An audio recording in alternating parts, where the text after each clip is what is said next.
he was alive on this earth. So let's take this moment and focus clearly on receiving Jesus as our Lord and Savior. Let us begin. Jesus, please forgive me. I believe you died on the cross and rose again on my behalf so that I might be saved. God, please forgive me as I accept Jesus as my Lord and Savior.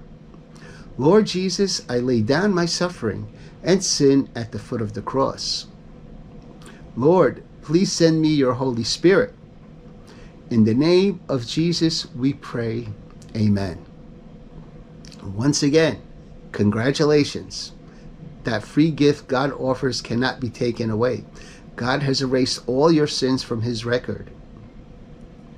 So we are dead to the old habitation, our old way of living.